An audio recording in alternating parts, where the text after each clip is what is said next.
Welcome back everyone, welcome to civil service study. Next test लगाते हैं, test number 360 UPSC civil services prelims के लिए। चलिए start करते हैं। इस पूरी की पूरी टेस्ट सीरीज़ की प्लेलिस्ट बना रखी है हमने, वहाँ पर आप टेस्ट नंबर 1 से लेकर 360 तक पहुँच सकते हो। तो क्वेश्चन नंबर 1 है, वर्ल्ड बैंक के संदर्भ में विश्व बैंक के संदर्भ में कौन सा सही है। न्यूज़ में है विश्व बैंक। देखिए, विश्व बैंक जो है वो ऋण प्रदान करने वाली एक विशिष्ट संस्था है। इसका उद्देश्य सदस्य देशों की अर्थव्यवस्थाओं को एक बृहद वैश्विक अर्थव्यवस्था में शामिल करना है। तीसरा स्टेटमेंट है, यह विकासशील देशों में गरीबी उन्मूलन का प्रयास भी करती है और यह केवल विकासशील देशों को ही ऋण प्रदान करती है विश्व बैंक। तो डेवलप कंट्री जो है उनको ऋण नहीं देती, क्या है? बिल्कुल करेक्ट है। देखिए, चौथा भी, तीसरा भी, दूसरा भी, पहला भी। इसका आंसर हो जाएगा ऑप्शन नंबर डी, उपरोक्त सभी। तो उपयोग सारे के सारे जो कथन है वो करेक्ट हैं। विश्व बैंक संयुक्त राष्ट्र की ऋण प्रदान करने वाली एक विशिष्ट संस्था है। इसका उद्देश्य सदस्य देशों की अर्थव्यवस्थाओं को एक बृहद वैश्विक अर्थव्यवस्था में शामिल करना तथा विकासशील मतलब डेवलपिंग कंट्रीज़ में गरीबी उन्मूलन का प्रयास करना है। यह नीति सुधार कार्यक्रमों एवं संबंधित परियोजनाओं के लिए ऋण प्रदान करता है और यह केवल विकासशील देशों को ही ऋण प्रदान करता है, मतलब डेवलपिंग कंट्रीज़ को। इंडिया एक डेवलपिंग कंट्री है।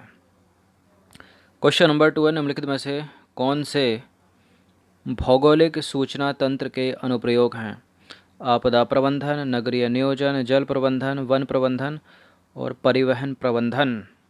भौगोलिक सूचना तंत्र के अनुप्रयोग आपदा प्रबंधन है, जल प्रबंधन है, वन प्रबंधन है, परिवहन प्रबंधन और नगरीय नियोजन भी है। सारे के सारे डी है इसका आंसर। तो देखिए, उपरोक्त सभी कथन सत्य हैं। भौगोलिक सूचना तंत्र जियोग्राफिक इंफॉर्मेशन सिस्टम जीआईएस का अनुप्रयोग जल प्रबंधन, वन प्रबंधन, मृदा प्रबंधन और लिथोलॉजी, भू आकृति विज्ञान, भूमि उपयोग, भूजल, जल विभाजक, सड़क एवं रेल परिवहन, आपदा प्रबंधन, नगरीय प्रबंधन आदि में किया जाता है। क्वेश्चन नंबर 3 है, विशेष रूप से कमजोर जनजातीय समूह के संदर्भ में निम्नलिखित कथनों पर विचार कीजिए। मतलब पीवीटीजी। तो पहला स्टेटमेंट है, वर्ष 1973 में, कुछ सुना हुआ लग रहा है आपको, ये मॉर्निंग में कराया था करंट अफेयर्स में। देखिए, वर्ष 1973 में 1973 में धेवर आयोग ने आदिम जनजाति समूह को एक अलग श्रेणी के रूप में वर्गीकृत किया था। जनजातीय कार्य मंत्रालय द्वारा 55 जनजातीय समूहों को विशेष रूप से कमजोर जनजातीय समूह मतलब पीबीटीजी के रूप में वर्गीकृत किया गया है। Particularly vulnerable tribal group. देखिए, पहला वाला करेक्ट है, दूसरा वाला गलत है, क्योंकि यहाँ 55 नहीं है, 75 हैं। कितने हैं? 75 हैं। तो केवल एक सही हो जाएगा यहाँ पर। तो कथन 2 सही नहीं है, क्योंकि गृह मंत्रालय मतलब मिनिस्ट्री ऑफ होम अफेयर्स द्वारा 75 जनजातीय समूहों को एक विशेष रूप से कमजोर जनजातीय समूह मतलब पीबीटीजी के रूप में वर्गीकृत किया है। अब देखिए, 18 राज्यों और एक केंद्र शासित प्रदेश में ऐसे 75 समूह की पहचान कर उन्हें विशेष रूप से कमजोर जनजातीय समूह के रूप में वर्गीकृत किया गया है।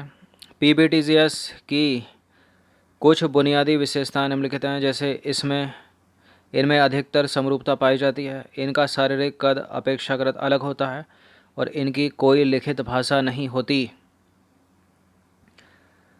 अब आ जाइए क्वेश्चन नंबर 4 पर। निम्नलिखित युग्मों पर विचार करना है। सूची 1 है, सूची 2 के साथ इनमें से अगर कोई सुमेलित है तो बता दीजिए नीचे। जयकर समिति के सामने लिखा, देश में सड़क विकास को बढ़ावा देना। कस्तूरी रंगन समिति के सामने लिखा, वेस्टर्न घाट, पश्चिमी घाट। गार्डियल समिति के सामने भी लिखा है, पश्चिमी घाट की सुरक्षा एवं संरक्षण से। देखिए, गार्डियल समिति तो करेक्ट है, पश्चिमी घाट की सुरक्षा एवं संरक्षण से संबंधित है। और जयकर समिति भी करेक्ट है, यहाँ पर देश में सड़क विकास को बढ़ावा देने से है। कस्तूरी रंगन का संबंध भी पश्चिमी घाट से ही है। तो सारे के सारे यहाँ पर फिलहाल करेक्ट हैं तीनों। इसका उत्तर है ऑप्शन नंबर डी। तो देखिए, मुद्दा क्या है। पश्चिमी घाट की सुरक्षा एवं संरक्षण के लिए मनमोहन सरकार द्वारा गार्डगिल समिति का गठन किया गया था उस समय। इस समिति को पश्चिमी घाट की पारिस्थितिकीय जैव विविधता का आकलन करने के लिए कहा गया था और इस समिति ने 31 दिसंबर 2011 को सरकार के समक्ष अपनी रिपोर्ट सौंपी। इसने पारिस्थितिक प्रबंधन के उद्देश्य के लिए पश्चिमी घाट की सीमाओं को परिभाषित किया। यह सीमा कुल क्षेत्र का 1,29,000 वर्ग किलोमीटर थी, जो उत्तर से दक्षिण तक है 1,490 किलोमीटर। अब बात क्या है इसमें देखिए, इस समिति ने प्रस्ताव दिया या प्रस्तावित किया कि इस पूरे क्षेत्र को पारिस्थितिक रूप से संवेदनशील क्षेत्र के रूप में जो है वो नामित किया जाए, मतलब इकोलॉजिकल सेंसिटिव एरिया में इसको जो है रखा जाए। और गार्डगिल समिति की सिफारिशों से 6 राज्य, जैसे कि जहाँ जहाँ वेस्टर्न घाट फैला हुआ है, ऊपर से आ जाइए, जैसे गुजरात, उसके नीचे महाराष्ट्र, फिर गोवा, फिर केरल है, कर्नाटक है, फिर तमिलनाडु है, इनमें से कोई भी राज्य जो है सहमत नहीं था ऐसा करने के लिए। परिणाम स्वरूप भारत सरकार ने आगे की दिशा तय करने के लिए कस्तूरी रंगन समिति का गठन किया इसके बाद, जिसने अप्रैल 2013 में अपनी रिपोर्ट सरकार को सौंपी। तो इसकी आई 2011 में और कस्तूरी रंगन की आई 2013 में, यानी 2 साल का गैप। अब देखिए कस्तूरी रंगन समिति की रिपोर्ट क्या कहती है। कस्तूरी रंगन समिति की रिपोर्ट गाडगिल समिति की रिपोर्ट द्वारा सुझाए गए पश्चिमी घाट के 64% क्षेत्र को पारिस्थितिक रूप से संवेदनशील क्षेत्र के अंतर्गत लाने के बजाय सिर्फ 37% क्षेत्र को इसके अंतर्गत लाने की बात करती है। मतलब गाडगिल समिति कह रही है कि वेस्टर्न घाट के 64% क्षेत्र को ESA के अंतर्गत रखा जाए, मतलब इकोलॉजिकली सेंसिटिव एरियाज़ में रखा जाए। लेकिन कस्तूरी रंगन समिति कह रही है 37% रखा जाए, मतलब 64 को घटाकर आधा कर दिया देखा जाए तो। अब बात करें जयकर समिति की, तो जयकर समिति का संबंध देश में सड़क विकास को बढ़ावा देने से है। इंडियन रोड्स कांग्रेस देश के राजमार्ग इंजीनियरों की सर्वोच्च संस्था है। इसकी स्थापना दिसंबर 1934 में भारतीय सड़क विकास समिति की सिफारिशों पर की गई थी, जिसे सरकार द्वारा स्थापित जयकर समिति के रूप में जाना जाता है। इसका उद्देश्य भारत में सड़क विकास को बढ़ावा देने से है। तो आप समझ गए होंगे तीनों के तीनों जो हैं किस प्रकार से और कैसे संबंधित है, क्यों दोनों के दोनों वेस्टर्न घाट से संबंधित है, और क्यों जयकर समिति देश में सड़क विकास को बढ़ावा देने से संबंधित। आ जाइए क्वेश्चन नंबर 5 पर। हाल ही में समाचारों में कौन रहा है? पुंटिया सेक्टस। पुंटिया सेक्टस के संदर्भ में निम्नलिखित कथनों पर विचार कीजिए। देखिए, पुंटियस प्रजाति को स्थानीय रूप से केरल में पाराल और तमिलनाडु में केंडे के नाम से जाना जाता है। यह मछली की एक प्रजाति है, मछली की एक नई प्रजाति है जो 7 सेंटीमीटर की लंबाई तक बढ़ती है। पुंटिया सेक्टस मछली की प्रजाति है, तितली की? देखिए मछली की है, करेक्ट है, दोनों के दोनों स्टेटमेंट सी है इसका उत्तर। तो उपरोक्त दोनों के दोनों कथन सत्य हैं। पुंटिया सेक्टस तमिलनाडु के वेलनकल्ली में साइप्रिनिडे परिवार की ताजे पानी की मछली की एक नई प्रजाति है। यह मछली आकार में अत्यंत छोटी होती है, इसकी लंबाई 7 सेंटीमीटर तक बढ़ती है। पुंटियस प्रजाति को स्थानीय रूप से केरल में पाराल और तमिलनाडु में केंडे के नाम से जाना जाता है। इस मछली की पहचान एवं नामकरण तमिलनाडु के कोल्लम में बीजेएम गवर्नमेंट कॉलेज के प्राणी विज्ञान विभाग के प्रमुख मैथ्यूज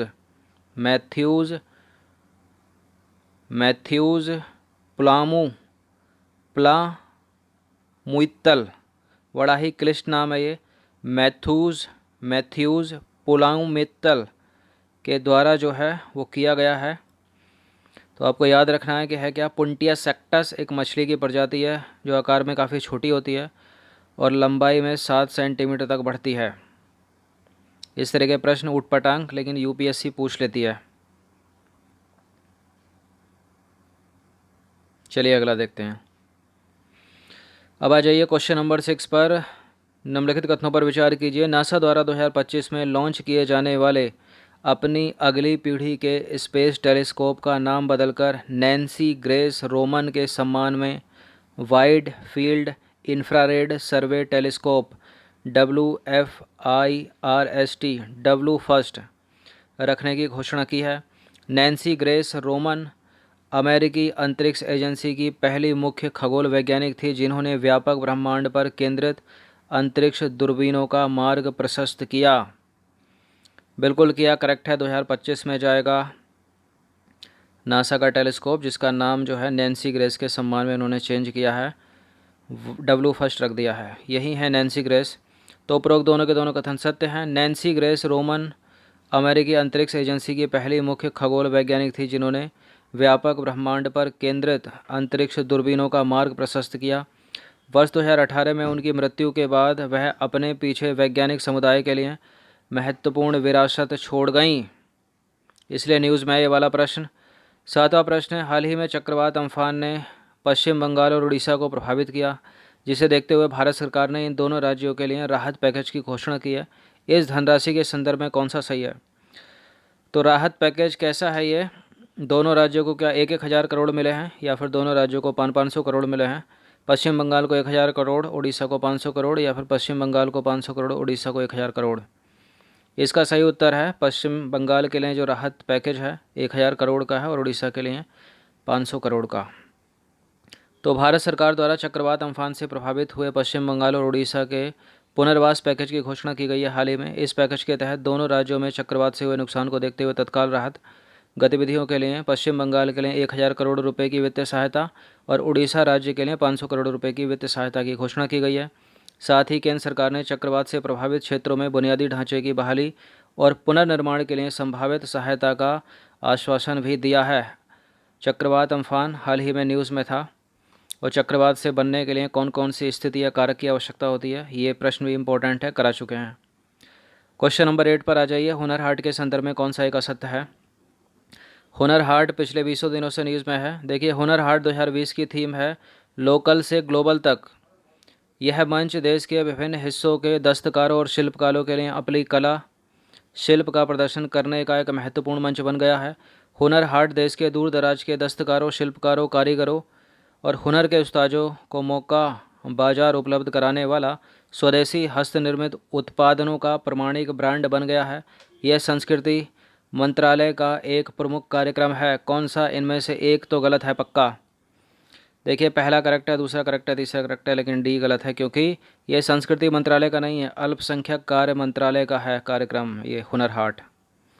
तो अल्पसंख्यक कार्य मंत्रालय का एक प्रमुख कार्यक्रम है हुनर हाट, जिसकी थीम 2020 के लिए क्या है? लोकल से ग्लोबल तक है। और हुनर हाट देश के दूर दराज के क्षेत्रों के दस्तकारों, शिल्पकारों, कारीगरों, हुनर के उस्तादों को मौका बाजार उपलब्ध कराने वाला स्वदेशी हस्तनिर्मित उत्पादनों का प्रमाणिक ब्रांड जो है वो बन गया है। और इस बार लोगों को स्वास्थ्य के प्रति जागरूक करने के लिए जान भी जहान भी नामक पवेलियन होगा, जहां लोगों को पैनिक नहीं, प्रिकॉशन की थीम पर जागरूकता पैदा करने वाली जानकारी दी जाएगी। तो हुनर हाट इम्पोर्टेंट है और अल्पसंख्यक कार्य मंत्रालय के अंतर्गत है, ये उसका कार्यक्रम है, ये भी याद रखिएगा। इसकी थीम याद रखिएगा, लोकल से ग्लोबल तक। हाल ही में दुनिया की पहली 3D न्यूज़ एंकर को किसने लॉन्च किया है बताइए? दक्षिण कोरिया, रूस, जापान, चीन। इम्पोर्टेंट है ये भी प्रश्न। दुनिया की पहली 3D न्यूज़ एंकर, इसको चीन ने लॉन्च किया है। तो देखिए, चीन ने दुनिया की पहली 3D न्यूज़ एंकर को लॉन्च कर दिया है। चीन की सरकारी न्यूज़ एजेंसी सिन्हुआ एक अन्य एजेंसी ने मिलकर इस 3D न्यूज़ एंकर को लॉन्च किया है। इसका एक वीडियो भी इसी एजेंसी के ट्विटर हैंडल से ट्वीट किया गया। आधुनिक तकनीक का इस्तेमाल करते हुए चीन अपने यहाँ 3D तकनीक से चलने वाली पहली न्यूज़ एंकर को डेवलप करने में कामयाब हो गया है। आ जाइए क्वेश्चन नंबर 10 पर। गगनयान मिशन जो हाल ही में समाचारों की सुर्खियों में रहा, के संदर्भ में निम्नलिखित में से कौन सा एक असत्य है? देखिए, गगनयान पहला मानव युक्त मिशन होगा जिसे प्रधानमंत्री के मेक इन इंडिया संकल्प के रूप में भारत में विकसित किया गया है। गगनयान मिशन के लिए केंद्रीय मंत्रिमंडल पहले ही 10,000 करोड़ रुपए की धनराशि जो है वो दे चुका है। और भारत के पहले मानव अंतरिक्ष मिशन गगनयान के लिए चयनित 4 अंतरिक्ष यात्रियों का फिर से प्रशिक्षण शुरू हो गया है, और इन 4 भारतीय अंतरिक्ष यात्रियों का प्रशिक्षण नासा में हो रहा है। देखिए, इसके ऊपर पहले भी प्रश्न बनाया था कि 4 लोग प्रशिक्षण के लिए जा रहे हैं क्योंकि गगनयान जाने वाला है, लेकिन कोविड-19 के कारण इनका प्रशिक्षण हाल ही में रोक दिया गया था। तो फिलहाल करेक्ट है, पहला करेक्ट है, दूसरा करेक्ट है, तीसरा, चौथा गलत है क्योंकि इनका प्रशिक्षण रूस में हो रहा है, नासा में नहीं हो रहा है। तो कथन 4 यहाँ पर गलत है क्योंकि इन 4 भारतीय अंतरिक्ष यात्रियों का प्रशिक्षण रूस में हो रहा है। भारत के पहले मानव अंतरिक्ष मिशन गगनयान के लिए चयनित 4 अंतरिक्ष यात्रियों का रूस में प्रशिक्षण शुरू हो गया है, इसलिए न्यूज़ में है ये। अब देखिए, कोरोना वायरस महामारी के चलते इनके प्रशिक्षण को रोक दिया गया था और इस साल 10 फरवरी को इनका प्रशिक्षण शुरू हुआ था। रूसी अंतरिक्ष निगम रोसकॉस्मोस ने एक बयान में कहा है कि भारतीय अंतरिक्ष यात्रियों को 12 मई से दोबारा प्रशिक्षण देने का काम शुरू हो गया है। आज कितनी हो गई? 27, लगभग 15 दिन हो गए। अब देखिए, Gagarin research and test cosmonaut centre ने ग्लेव कॉस्मोस JST मतलब स्टेट स्पेस कॉरपोरेशन रोसकॉस्मोस और भारतीय अंतरिक्ष अनुसंधान संगठन इसरो के ह्यूमन स्पेस फ्लाइट सेंटर के बीच हुए समझौते के मुताबिक प्रशिक्षण देना शुरू हो गया है। बात करें गगनयान मिशन की, तो देखिए गगनयान परियोजना जो है या गगनयान मिशन के लिए केंद्रीय मंत्रिमंडल पहले ही 10,000 करोड़ रुपए की मंजूरी दे चुका है। प्रधानमंत्री नरेंद्र मोदी ने पिछले वर्ष स्वाधीनता दिवस के अवसर पर घोषणा की थी कि गगनयान का प्रक्षेपण भारत की आज़ादी के 75वें वर्ष में किया जाएगा। लेकिन कोविड-19 के कारण ये प्रशिक्षण कुछ दिनों के लिए रोकना पड़ा। हालांकि पहले अंतरिक्ष यात्री राकेश शर्मा 1984 में अंतरिक्ष में जा चुके हैं, लेकिन जिस अंतरिक्ष यान से वे गए थे वह भारतीय नहीं था, इसलिए गगनयान इम्पोर्टेंट हो जाता है भारत के लिए। अतः गगनयान पहला मानवयुक्त मिशन होगा जिसे प्रधानमंत्री के मेक इन इंडिया संकल्प के रूप में भारत में विकसित किया गया है। तो ये 10 प्रश्न थे इम्पोर्टेंट, अच्छे से इसका रिवीजन कर लीजिएगा 1 से 2 बार। धन्यवाद।